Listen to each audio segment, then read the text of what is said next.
Hey photographers, welcome to the Bokeh Podcast. I'm your host, Nathan Holritz, and I'm here to help you build a sustainable photography business. That means improving your photo skills, building on your business knowledge, and honing your marketing abilities. But it also means helping you work more efficiently so you don't get burnt out in the long run. We do try to bring the show to you commercial free, so make sure to check out our sponsors, photographersedit.com and Miilu, Miilu.com. Photographer's Edit is custom photo editing for the professional photographer, and Miilu is the simplest way to create and manage timelines and shot lists for the events you're photographing. Again, photographersedit.com and Miilu.com. All right, let's get into today's episode. Hey everyone, your host Nathan Holritz here with the Bokeh Podcast, and I am here with virtually here with a brand new guest today, Stephanie Kase. Stephanie, thanks for hanging out with me and chatting a little bit today about photographing wedding details. Yeah, I'm super excited. Thank you so much for having me. It's my privilege, truly. And I mean, I've done 430 some odd episodes now. It's a lot of content. I've had the chance to connect with a lot of photographers, but I truly still feel like it's a privilege to be able to. And I know that we're going to be able to share something today that will be of value to someone listening in. So I appreciate you making time for all of us. I mentioned this to you before we started recording too. I loved your energy from the outset. Like I heard your voice, you logged onto Zoom, and you're bubbly and excited. And there's something about energy that really, for me anyway, it makes a difference. When I'm having a conversation with somebody, connecting with somebody else that has energy, they're actually enthusiastic about the conversation, about having made a connection of some kind, that it's kind of contagious. Have you found that yourself? Oh yeah, totally. And I've actually seen that play out so well with my photography business. And so many of my clients will say, like, you have so much energy and it's so contagious. And I just love that. So it is awesome. Yeah. And I think it is something that's definitely super helpful just in like educating, but also with my photography and like, yeah, it's awesome. Well, it really makes a difference. And I know that some people will be like, well, I'm not naturally a bubbly personality, or I'm not naturally excited. And I get that, because I think at some point in time, we all don't feel excited about something. I think there is some significance to being intentional and bringing energy to conversation. I try to do that with the podcast, certainly, but I've also been reminded as of late that I don't need to just do that for the podcast. I need to do that in all the conversations I have, including those who I'm maybe most comfortable with. My kids, for example, it's easy to kind of quote turn off and not engage in them the same way that I might engage somebody when I'm out at a conference, for example. And I don't think that's fair. I want to be consistent in bringing a great energy to the conversation so they feel like I'm really into what we're talking about, into connecting with them. But I think, to your point, it's really important that we do the same thing with our clients too. So I think this is a great way to start off the conversation. It's a good reminder. But before we get into, in fact, we're going to come back to this conversation about customer experience. I do want to ask you about brand position. This is one of my favorite questions that we ask here at the podcast. But I'm curious, for your business, your photography business, you also have an education platform. What is your brand position? Yeah. So as far as for my photography, what I like to say is I offer an organized, genuine experience for classic couples that are getting married. So for me, one thing that has really played out in my business that's been really interesting is the fact that I'm super organized. And a lot of times I'm organized when I don't even realize I'm doing it. And I've kind of played to my strength with that. Yep. And I've really been able to market myself in a way that I'm attracting brides who also like want a photographer who's organized. So kind of specifically how that plays out is like being on time with like the wedding timeline, or helping them create a timeline, or helping them before the wedding day with a lot of different things. And then kind of bringing in that genuine aspect as well. For me, that really goes back to just I'm basically like a genuine person, just like genuinely being interested in them and their story and the story of their wedding, and not just showing up to photograph photos, but being interested in them as people too. And when you talk about classic couples, that's not a phrase that I normally see when I'm looking at photographers' websites or talking to photographers. What does that mean for you, and how does that affect the type of client that you're bringing in? Yeah, I would definitely. So for me, that kind of goes back to I attract a lot of clients who have more of a classic style. So think like J. Crew, just very like timeless in that sense, but also in the sense of what kind of wedding they're having. So I don't attract a lot of intimate weddings. I don't attract a lot of elopements. I attract a lot of more bigger weddings where they're like in ballrooms or bigger venues and stuff like that. Okay. So that's kind of how that piece of it kind of comes to play. Interesting. Yeah, a little bit more traditional too. That's cool. Mm-hmm. And yeah. I mean, outside of stating it, and by the way, kudos to you for stating it right there on the homepage of your website. For everybody listening in, if you go to Stephanie Kase, that's KASE.com, you can see this. Outside of stating that there on your homepage, do you somehow represent that idea elsewhere so that your clients are naturally attracted to you because of it? Oh yeah, for sure. on my homepage, and pretty much just thinking through everything I'm doing in my business, almost filtering it through these things. So in the clients I'm attracting, as far as like what I'm sharing about on Instagram. So when I'm going to share, like the images I pick to share, relating it back to the classic bride and grooms, or relating the caption is something about the experience I offer and like really relating to that. Or even in the email I send back to an inquiry, like pretty much just filtering every single thing that I'm doing. So I'm attracting these exact kinds of couples. And it's been really cool to see how it's played out, because I do have couples coming back now in almost every review I'm getting at this point. They're saying, oh my goodness, like she was so organized and it was the best thing ever. So it's just really cool to see, like, by doing that, being so specific in that Yep. I'm attracting couples who it's like I get them on that level and they totally love that about me. Yeah, specificity is huge, especially in a day and age where there is so much digital and literal noise sometimes in our culture, in our world as photographers, and whether we're wedding photographers or portrait photographers, there are a lot of us. And so in order to stand out, specificity can make a really big difference. And I'm glad that you highlight that. We're going to come back to your education platform here in just a little bit. You've got a YouTube channel, which I had the chance to glance at earlier. And again, love your energy, but we'll come back to that in just a little bit. Talk to me about customer experience. I know that you mentioned the significance of bringing energy and a genuine desire for connection with your clients, to your clients, but is there any other element that you feel like has made a big difference for your company? Yeah, definitely. And I think it kind of comes back, it kind of relates to that, but it's coming back for me and having a really personal brand and how that's really played out for me as well, and being really intentional with that. So for me, something that's super important is making sure I'm not just showing up to a wedding day just to take pretty photos, or showing up to a session to take photos and then deliver them and then feel like then I'm just done, but really making sure I'm getting to know my clients past that and being really intentional when I am with them, intentional with like my interactions with them, my emails with them, and all of that. And part of that does come back to being willing to show up online and even with my clients, really personally. And of course, like I think a lot of us know a lot about having a personal brand, and that doesn't mean you have to share everything about yourself on the internet or share everything about yourself with your clients, but being willing to share some of the things about you so you can connect with them on a personal level past just showing up and offering a service. And that's really, for me, my business, that's just a huge principle that I really like to live out my business, and making sure that I'm showing up and I'm creating friendships with my couples, and I'm still friends. Like even the last townhome we were in, I had in my little neighborhood, I had like 3 couples that had either shot their wedding or was going to shoot their wedding, and we would like hang out. Our dogs would we get our dogs together and hang out, and so it was just so cool. If you know one thing about me, I am like obsessed with my dog. So I was super happy about that. But it's just so cool to see how that's truly like, it's just something that's so important to me.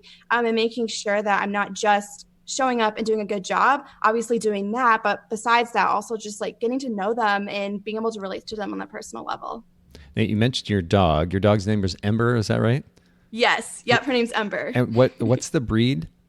She's a sheepadoodle. So she's a mix between a standard poodle and an Old English sheepdog, and she's like the fluffiest thing ever, and it's so cute. Yeah, she kind of looks like a stuffed animal. I'm looking at your Instagram account, and for everybody listening, and we'll link to this in the show notes too at bokehpodcast.com, but it's Stephanie Lynn Kase, Kase, and you can see pictures of Ember. And then your husband's name is Michael. I'm curious, when it comes to time management, I mean, it seems like you've got a lot on your plate as far as your business or businesses are concerned. How do you balance that effectively with your personal life, making sure that you have time for the important person and animal in your life as well as for yourself? Yeah. Yeah. Well, I'll be completely honest, just up front. Time can be really hard for me. And it's really hard for me. It's hard for me to, especially like after I'm done working, to turn off work brain and Sure. like stop thinking about work. So that's Sure. something I'm definitely not perfect at. I definitely still struggle with at times. But something that's really helped me is almost just thinking about the concept of having more defined work hours. And that was something that was really hard for me my first 4 years of business because I grew in business through college. So I graduated a little over a year ago. And since graduating, just realizing like, when I was in college, it was okay to sometimes like work my business in the evenings after classes or just at random times or on the weekends. But after graduating, I'm like, okay, I got to a point where I think I was working 60 to 70 plus hours a week. Wow. And I was like, this is not sustainable. I cannot be doing this. I obviously I need to prioritize my relationship with my husband too. And I was about to get my dog and was super excited about that. I think that actually helped me a lot too, to realize like, okay, like I should probably like hang out with friends and hang out with my husband and not always be working. So I just having those defined hours, setting those boundaries with my clients, letting them I feel like one of the fears I had, and I think a lot of photographers have, is thinking if you set work hours or you're not constantly answering your emails or whatever, that your clients are going to hate you for it basically. But what I found is just setting those expectations of like, here are my work hours. Here's when you can expect to hear back from me within 2 business days after you respond. So if I need that extra margin to like take a random day off, I totally can. And I'm going to respond to them within a time frame I told them.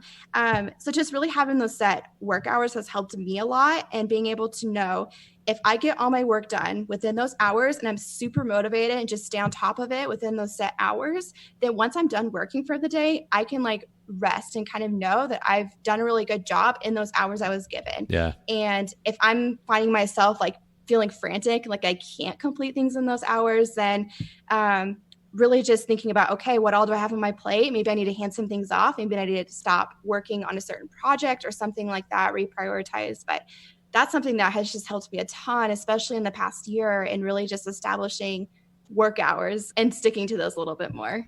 And outsourcing delegation, this is something we talk about quite a bit on the podcast. Naturally, I'm a bit biased because I own an editing company, but I've seen this in my business or businesses over the years, the significance of being able to delegate something, a task or otherwise, to someone else. Have you found any benefit in that activity if you've tried it at all? Oh my goodness. Yes. I actually hired a photo editor way back. I think it was about 4 years ago now. And I have the same girl who still works for me, which is so awesome. I actually hired her right after I photographed my first wedding. So my first year shooting weddings, I only second shot about 20 weddings. And then the following year, I booked, I think, 17 weddings for myself. And I was still in college. And I shot my first wedding like in the summer when I was in classes. And I remember spending the entire week afterward editing the wedding. Like that was all I was doing every day. Yeah. And I was like, there is no way I can keep up with this. Yep. When I have classes to do in midterms in like October while I have weddings every weekend. Yep. So she was the first person I started outsourcing pretty early on, probably earlier on than most people. But I just realized I need to make sure that I still have somewhat of a life and I can like do other things in my business to grow my business besides just editing. So I hired her. And then I also have a few other people that work for me. I have a virtual assistant. I've had several people over the years work for me, like including a couple of my sisters. But I recently hired a girl earlier this year, and she is a lifesaver. Like she kind of helps me. She helps me with the wedding side of things and managing my clients, but also helps me with like the education, like uploading my YouTube videos. She's the one who formats everything, uploads it, gets it scheduled, writes the blog posts that go with it, and like schedule all those out, all those social media posts. And then she just helps me with like a lot of really random tasks as well. So she's been awesome. Just it's crazy when you start to realize how many things in your business you don't actually have to do, that you can actually outsource and have people help you with. Yeah. And she's just been so awesome to have this year. Well, the fact that you've essentially just started your business, but are already so committed to this idea of delegation, I think is huge. And I'm curious if you comment on, you alluded to the significance of having begun outsourcing your editing from the beginning. And this conversation is applicable not just to editing, but other elements of delegation as well. Some photographers will say, it's too early. Like when I get busier, then I'll begin outsourcing or then I'll begin delegating. Can you comment on that idea, having had experience doing it right away? Yeah. So I will say one thing I hear a lot is photographers are scared that they won't be able to find their own editing style if they outsource too early, and they won't be able to really like develop that as they go along. But what I will say is, obviously, shooting my first wedding, I didn't know my editing style yet. It's changed so much since then.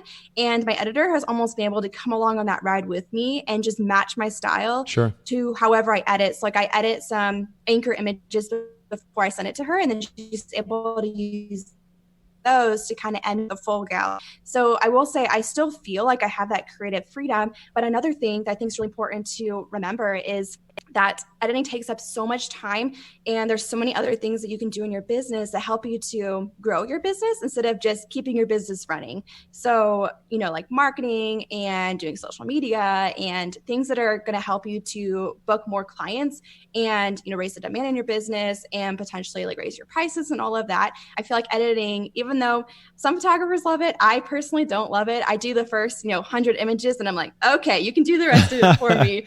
But I think that's a great example, though, of kind of having the best of both worlds, right? Because I know that editing, I mean, as a company owner, I started the company something like 12 years ago now, having been burnt out on the idea of editing myself as a wedding photographer. I still enjoy editing. It can still be fun to pull images in the Lightroom and apply a preset and this kind of thing. But the bigger question I think that needs to be asked, and that photographers should be asking themselves if they're trying to decide whether or not to outsource editing. Again, not just editing, whether it's admin work like you were talking about, Stephanie, or album design, or there are a list of things that we can potentially delegate. The question is, does me doing that activity actually help me grow my business? And if we can't answer that in a straightforward manner, yes, then I think it makes sense to go ahead and at least begin looking for a solution, assuming that we're generating the cash flow that will enable us to delegate that particular work, because it'll enable us then to focus on the bigger picture, actually being a business owner and then figuring out how to help my company grow. And I think that should be the primary focus. What are your thoughts on that? Yeah, no, I totally agree. I think that's such a good perspective to have, and it's something that will take you so far. And especially for me, I know even pretty early on in my business, I knew I wanted to do other things with my business besides just photograph weddings. Yeah. And not everyone's the same way. Some people do want to just photograph weddings for a long period of time, but I knew I wanted to get like into education and potentially do other things. And I knew I wasn't going to be able to do it all. And editing was kind of that first step of like, okay, like it's not something I have to do. And again, like I think college almost forced me to be like, okay, I'm already spending so much time working on my business. There's no way I can, tack on another 20 hours a week trying to edit a wedding from every single weekend. So yeah, I love that. I think that's awesome. Talk to me about a favorite help or self-help book rather, or a business book, any book really, that's made a big impact in your life in the last few years that you would recommend to our listeners. Yeah, I would say so. As far as business book, one of my favorite business books that I've read is This Is Marketing by Seth Godin. I don't know if you're familiar with it at all, but I've heard of it. Yeah, it's super good. I feel like he's just a genius at marketing, and I've gotten so many ideas just reading his book. And it's interesting because it's almost like broken up into all these little sections that you get to read about like different things, but it keeps it interesting, and it makes you think, like, wow, like how can I apply this and make my photography business different? So I love that book. Another book that I've recently read that kind of goes back to when I was talking about like the time thing is Essentialism. And I'm trying to remember the author's name. I don't quite remember off the top of my head. But it's super good. And it's kind of going back to the idea of like figuring out what are the things only you can do. And he almost breaks it down into even just like your whole life, and not even business owners, but if you're working in like a full-time job and stuff like that, and people are delegating things to you, and how to gracefully be like, share that like you can only do so many things in a 40-hour work week. So I love that book too. It was super eye-opening and just super awesome to like think through, okay, like what are the things I actually need to be doing and that I want to be doing that I'm actually really good at. Yeah, Essentialism is by Greg McKeown. It's spelled McKeown. And we'll link to this book as well as Seth Godin's in the show notes at bokehpodcast.com. By the way, for everybody listening in, we also, if you go directly to bokehbookshelf.com, just like it sounds, you can actually see a collection of the most popular books that are mentioned here on the Bokeh Podcast. Haley's put that resource together, so you can check that out as well. You mentioned, Stephanie, the significance of Seth's writing style and that it's you can read it in short chunks. And I've read, I don't know how many of his books over the years. In fact, I own this particular book about marketing that you just mentioned. This is Marketing.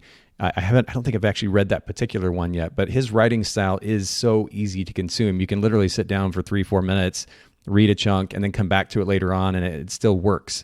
And I think for those who are listening in or maybe aren't naturally drawn to reading, his is a great resource to go to that's easy to consume, doesn't take too much time. You can get something that'll benefit your business and potentially life as well. He's a really intelligent guy. I love his writing style. Yeah, no, I agree. I love to read and I can read really quickly, but my attention span for focusing on reading is short. And so it is hard for me to sit down and read for long periods of time. Sure. But I do feel like his writing style is easy to sit down and read a bunch at once, or even like little chunks at once, and not feel like you're forgetting things or missing things because you can only read so much at a time. So highly recommend. Cool. Yeah, we'll put both of those in the show notes, bokehpodcast.com. Everybody take advantage of those show notes that Haley puts together for each of these episodes. But let's actually get to the main topic at hand, Stephanie, and that is how to capture wedding details in a really beautiful manner. And this is actually not something that we've focused exclusively on in a podcast episode to date, years in and hundreds of episodes in. So I really appreciate you being willing to share. And I know this is a specialty of yours. I know that ahead of time, you actually sent us some information. It was really helpful. You talked about the significance of conversation with the couple in advance of the wedding for the sake of being able to better capture details. What does that conversation sound like? Yes, definitely. I think it is one of the biggest pieces to this, because I think sometimes one of the biggest struggles is showing up and feeling like your couples don't care about it or they don't have everything ready for you. So honestly, I would say most of this conversation happens in just the way I'm educating them. So educating them through, I have an online wedding guide I sent to them that they can look at, and it kind of lays out like, here's a list of details that you can have ready for me. And I tell them to have it ready right when I get there. So when I show up, everything's ready to go. And they're not having to spend 10 more minutes trying to walk around and find where they put the rings or where they put the shoes or anything like that. And even in emails, I have now, when my clients book with me, I have emails that go out every couple of months that are kind of just sending them different tips and tricks and including about their details in that. But especially something that's been really critical for me is the week of wedding email. And that I would email, I don't include a ton in it, but I do include 3 main tips. And one of those is basically just reminding them like, hey, when I arrive, make sure that you have all of your details ready. Here's a list of the details to have ready, and really emphasizing having all 3 rings there. I think that's something that can be really tricky, because a lot of times they want to give it to the best man because he's going to have the bands at the ceremony, but then he's not going to be at the bride's getting ready location. And then it's just kind of a mess logistically trying to get it later. So really emphasizing that. And I found that really helps to keep it top of mind too, so that when I show up, that they know exactly what's happening first, that I'm doing details, and that they have everything completely ready for me. So what's the balance between, when I hear you talking about making sure they have details ready for you, I mean, the reality, if I'm playing a little bit of a devil's advocate, is that we're photographing their day. We're there to serve them, to take care of them. Mm-hmm. I also understand the flip side of the conversation, which is that in many cases, if we don't have conversations with our couples and create some awareness and manage expectations, we're not necessarily going to be able to deliver our best work effectively. So what would you say is the balance between saying, hey, help me out, and then focusing on serving the client? And I know they're not mutually exclusive. What's a healthy balance there? Yeah, that's a really good question. I think so. Part of it goes back to education and educating them on, well, one, how their details are important, how they're important in the sense of, and I know brides, if you just think about when a bride's planning a wedding day, they spend hours and hours thinking about all the different things that they're going to have for their wedding. Yeah. I know, like, think about when I got married, I spent hours just thinking about what my earrings were going to be or what my shoes were going to be. I'm like, why did I spend so much time agonizing over this? But I did. And I think most brides do too. And I think the exception could be if you're doing more like elopements. You're probably not going to have as many couples who maybe have as many details or really value that as much. But I think for most weddings, they will value them somewhat. And I think it's just educating them on, I think maybe it can come across that they don't care about them when in reality, they don't know how long it actually takes to photograph details to get the photos that they see in your portfolio or they see online that they really want. They don't know that takes a good 30, 45 minutes, depending on how much time they're willing to give their photographers. So really making sure that I'm educating them on that and that it does take a good amount of time, takes a good 30 minutes, and making sure that they're including that in the timeline. When my couples book with me, I go ahead and send them an initial timeline up front. So it's nothing like set in stone, but just so they can get an idea. And it's almost kind of putting that in their heads. I mean, for so many different things, just about first looks and portrait time and all of that, but it also with details, telling them up front, hey, it's going to take at least 30 minutes to photograph your details, and really setting that expectation pretty much from the time they book, so they know that they need to make sure they're allotting that time in their timeline, and making sure that they're including that for you. So in addition to this conversation, which is, I guess we could sum it up by saying education and expectations, managing expectations, right? Are there other things that you do personally to prepare in order to be able to capture those details when you get to the event most effectively? Yes. Yeah. So besides educating my couple, one thing that I love to do is to bring a styling kit and styling boards. I know these are super popular. One thing I will say with this is just to make sure that, and almost going back to your last question of how do you find that balance of, wanting to get these details because they're really pretty and good to have for your portfolio, but also serving them, making sure that with these things that you're bringing is you're using them to complement the couple's details and not overpower them. So when I say a styling kit, I'm talking about ribbons, ring boxes, fabrics and trays and stamps and all of those fun things that photographers like to bring along. I think one thing that's really important to keep in mind with that is to make sure that you're not including too many things in a set of details. So it feels like half the details are just your styling kit, if that makes sense. So usually I try to only include maybe one or two things from my styling kit just to complement and kind of bring a little more life to the details especially if they didn't give me a whole lot. And if there's maybe just a pair of shoes and maybe just the engagement ring because they forgot the wedding bands, making sure I still have a couple of things that help me to just add a few extra things. That actually happened to me at a wedding this past fall. I showed up and literally all she had to give me was one piece of her invitation. So it wasn't a suite or anything like that. And she was wearing tennis shoes under her big ball gown. So she didn't even have shoes to give me that she wanted photographed.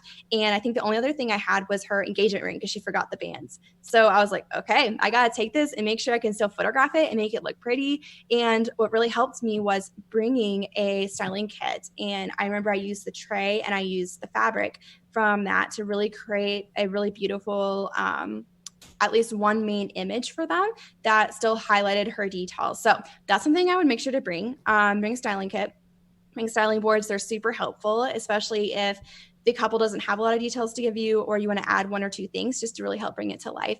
And then another thing I do that really helps me to prepare, and this is honestly, it's kind of on the day of the wedding, but it's making sure that I'm arriving early to take advantage of all of the time that they're giving me. And I know at least for me personally, I like to arrive super early just to make sure there's no chance that I'm ever going to be late to a wedding, because I would be like, oh my gosh. But I always like to make sure I arrive early too, because with those details, I know that, when I get to the bridal room, I'm going to want to say, hey, and say hi to all the bridesmaids and meet them all, meet the moms and talk to the bride, see how she's doing. And then she has to go give me her box and I have to find a spot. And by the time I do all of those different things, it's almost to my shooting start time. If I arrive 20 minutes early, then it's to the time that we had allotted in that timeline. Whereas if I had walked into the bridal suite at my start time, more than likely I wouldn't actually start shooting until at least halfway through that 30 minutes that the couple gave me. And then I only have 15 minutes now. So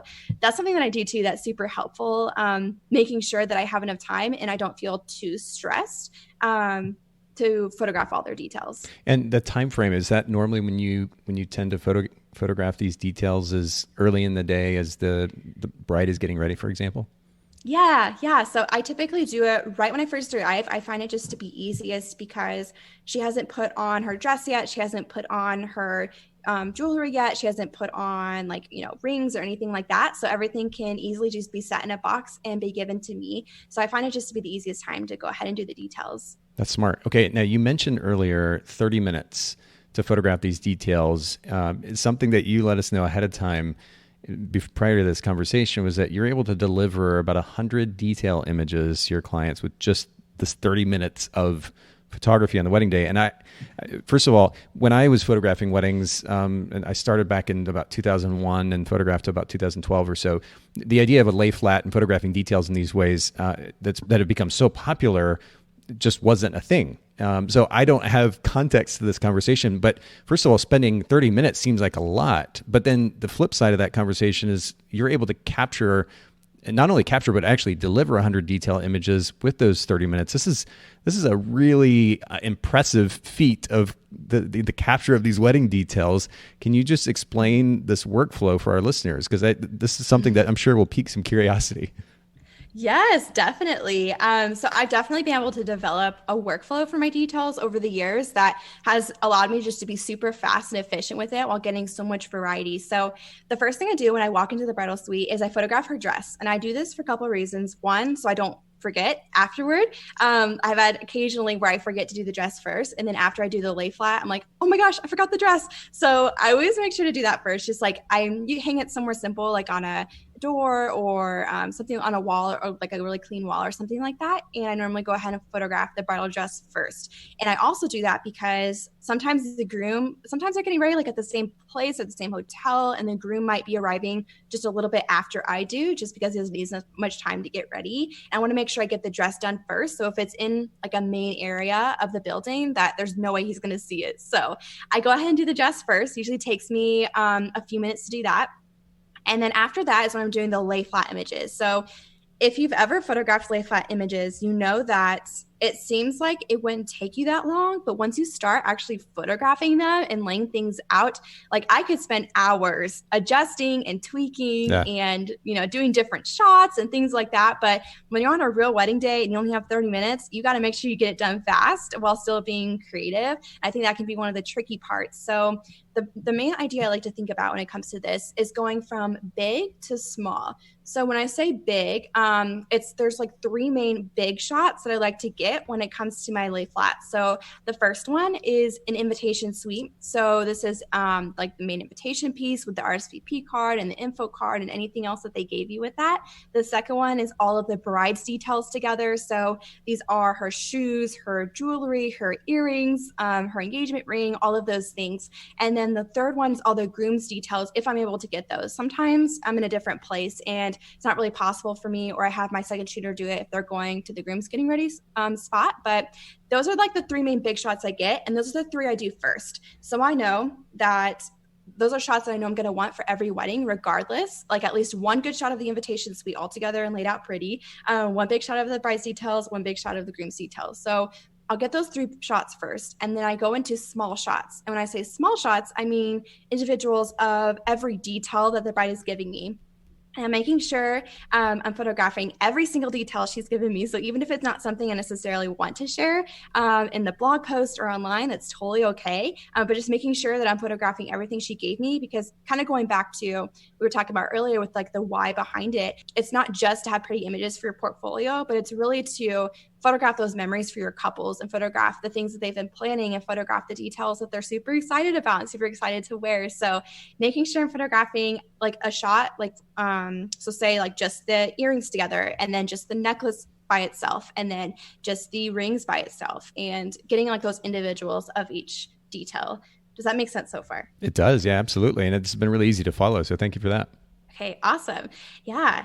So within those things, there's three main ways I'm getting variety. And this is how I'm getting so many images just within all of these different shots. So I'm making sure I'm getting like horizontals and verticals of everything. So not, with the invitation, I think it can be easy to just take that one like wide horizontal shot and be like, okay, that's it. But really there's so much more you can do with a full invitation suite set out with everything. So making sure I'm doing a horizontal and vertical of everything, making sure I'm doing like a wide shot, like a far away shot with like where you can see everything in the photo, but also getting up close of like the little details. So like with the invitation suite, making sure I'm getting like an up close of just the main piece of the invitation, up close of just the RSVP card, and up close of the info card, up close of the ring box you have sitting next to the invitation.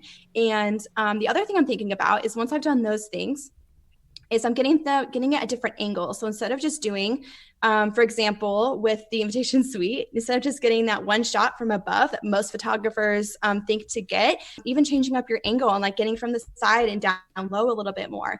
Or same thing with shoes. Instead of just shooting shoes kind of like at a straight on angle, like you normally would shoot an invitation suite, you're shooting it straight from above. So just really mixing that up. You take those three ways and integrate it into all of those different shots that you're getting, you can start to see how you can get so much variety even within all of those shots that you're doing. And it sounds like a lot, but once you start to practice and get it down, and kind of keeping in mind like, okay, going big to small, and then having those going the big shots first and then doing the small shots. And then just making sure you're getting variety within all those things. That's how you can get so much in your details gallery. And then one thing I like to do here too, because I mean, it's great to be efficient, but then I think one thing that's hard with wedding days is because you're on a crunch timeline, you feel like you're not able to get creative. And one thing that I do to make sure I still have that time to feel like I could be a little bit creative is to save my very favorite detail for last. So I can maximize any extra time that I have after I've gotten all those shots that I know that I really need, that I can have extra time to really play with that detail. And for me, I think for a lot of photographers, I think we love to photograph ring shots. And I love just doing so many different things with the rings, doing different backgrounds, doing different angles, doing different setups. And so I always save the rings for last. So whenever I'm doing those small shots, like the individuals of all the different details, I'm doing like just the bouquet, then just the shoes, and just the earrings, but I'm saving the rings for very last, because then I can, if I get to that and I'm like, wow, I still have 10 minutes left, then I can spend a whole 10 minutes just photographing the rings. Or sometimes that's even when I'll pull out the invitation suite again and try a few different setups if they had a really cool invitation suite. So that's kind of like overall my main workflow going into a wedding and how I'm able to get so much in such a short amount of time. Well, and just to give a small example of the work that you do for everybody listening in, and we'll maybe embed this or link to this if it's okay with you, Stephanie, in the show notes, but your February 24th Instagram post, there's an example of this very work that you're talking about. One of the things that struck me about this particular image that is quite interesting, quite fascinating, you talked about shooting from different angles, but you've even positioned the shoes in the bottom right-hand corner of this frame and create a direction kind of guiding the viewer's eyes through the image. And that lines up with the envelope for the invitation. It's really impressive work, actually. So major props to you for that.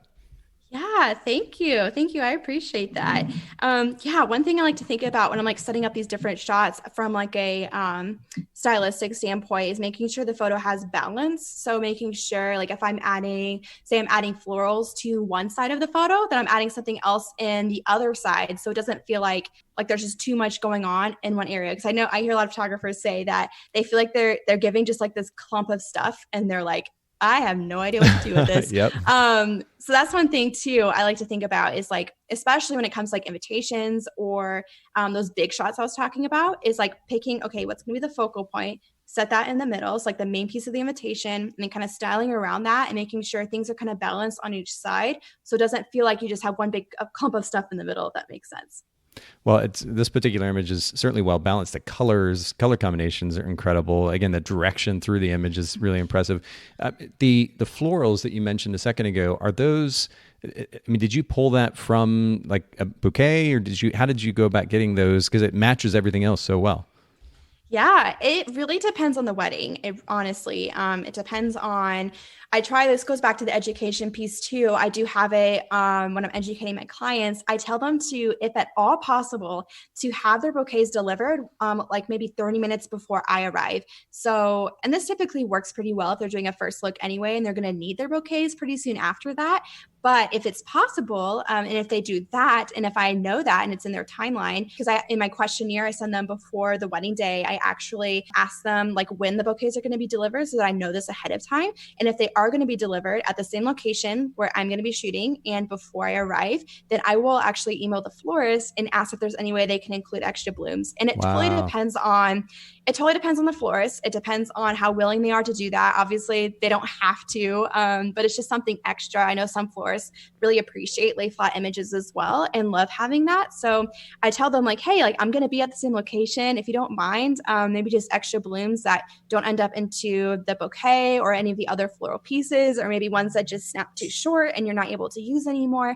I ask them if there's any way they can include those. And especially some of my florists that I've worked with over and over again, that we've developed that relationship, they're more than willing to do that because they know they're going to get awesome images from me. That's a really great idea. Okay, so make sure everybody listening in, you go to this February 24th post. And again, maybe we can try to embed it in the show notes so everybody can see. But it's a really beautiful example of the various things that Stephanie's been talking about here. Beautiful job there. And let me actually, a couple of more questions actually. One, is there a particular lens that you prefer to shoot with when you're shooting these details? Yes, I shoot the majority of my details with my 50 millimeter. And then for macro shots, like ring shots or cufflinks, I usually switch to my 90 millimeter macro lens from Tamron. And my 50 millimeter, I shoot with the Sigma Art lens. I absolutely just love the Sigma Art. They're just awesome. I've heard good things. Yeah.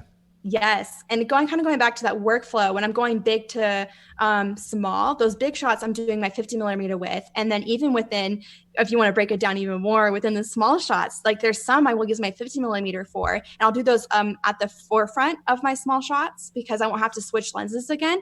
And then I'll go ahead and switch to my macro lens whenever I do like the ones that need a macro lens, like the rings and the cufflinks and that. I'll do that at the end of my small shot. So just like maximizing time even more there. But those are my two favorite lenses I use to shoot all my details. Okay. So you broke up just a little bit as you were talking about the 50 millimeter and then the 90 millimeter. Those are the two choices. Yes. Yep. What's the depth of field on those two lenses? So the 50 millimeter, it goes down to 1.4. Okay. And then, but I usually shoot for details, I shoot higher around like 3.5. For the majority of a wedding day, I do shoot pretty low at around 2.0, but for details, I like things to be a little bit more in focus. Yeah. So I'll bring my aperture up a little bit more. And then for the Tamron, it also goes down to, I want to say 2.8, but it's at a certain, because it depends on how like close you are to your subject. That makes sense. And like how low you can go down. So it kind of depends on that, but I typically just shoot as low as I can on that because I'll be like inside in a low light setting. You bring up an interesting point though about depth of field and photographing details. I mean, I know and it has been for quite a while. It's been the thing to do to, just open that lens wide open and shoot everything that way. And everything has got a really super shallow depth of field, but we're talking about details here, which you're hoping the client can see and appreciate and remember for years to come. We do want to make sure we don't open it up so wide that they can't actually see those details. So I'm glad that you highlight that as well. But I have one other question for you, and that is to do with your workflow after the wedding. And something that you highlighted to us ahead of time is the significance of these images as it relates to your relationship with the wedding vendors. How do you leverage these detail images in this way? What does that workflow look like after the wedding? Yeah, this is a really great question. And it's something I love talking about because I think it's something we hear a lot about sending images to vendors and sending them galleries and building relationships that way. But to be completely honest, just talking with photographers and asking photographers about it, I don't know that many photographers that do this. I don't know if it's in my area or something else, but I think a lot of us know we should be doing it, but a lot of us actually putting it into practice and incorporating it in our workflow is where we stop. We don't actually incorporate it into the way that we're delivering galleries and stuff like that. And I just want to say it is one of the biggest ways I've been able to build relationships with vendors in my area and stand out from other photographers and get to work with them more because I'm willing to share images of my work from weddings we work together. And if you think about it, vendors really do rely on us for images of their work at weddings. And by no means am I trying to say either that photographers should be forced to share images. I don't think that's true at all. But I do think it's a really, really smart business move to be sharing images because vendors rely on us for photos of their work from real weddings that they photographed or that they've worked with you. Yeah. So I think it is a really cool way to build those relationships and to, just like build that referral network in your area with other vendors because you are sharing images. So as far as when it comes to details and how I'm kind of leveraging that with my images, so it kind of starts with the questionnaire I send to my couple before the wedding. So this is where in this questionnaire, I'm asking my couples to give me the emails of every single vendor they're working with. And this makes it really, really easy for after the wedding to send those galleries onto those vendors. So all I have to do is go in the questionnaire, copy and paste the emails over. And I even have like an email template that kind of lays out like, hey, here's the gallery, here are the images and all of that. And you're more than welcome to use them, like, telling them how they can use them, how to credit me, all of that. And I literally just have to copy and paste the gallery link, copy and paste the emails and send it over. And it's just so awesome. And honestly, so easy once you have it in place. So definitely send that questionnaire beforehand. So you have the vendor emails handy. You're not trying to like go search for them afterward because that would just be super difficult, honestly, trying to figure out, like, remember what vendors you worked with at each wedding and that would just be crazy. So definitely sending a questionnaire before is super, super beneficial so that you can send those images after the wedding. And another thing that I've done that has actually helped me to stand out too is emailing key vendors before wedding day and asking what kinds of images they would love to have. So if there's something that they're especially excited about, so think maybe, especially when it relates to details photos. So think about like the planner, think about the florist, think about there's a stationer involved. Ask them if there's like certain images that they would really love to have, whether it's like a certain composition or a certain like perspective or something like that.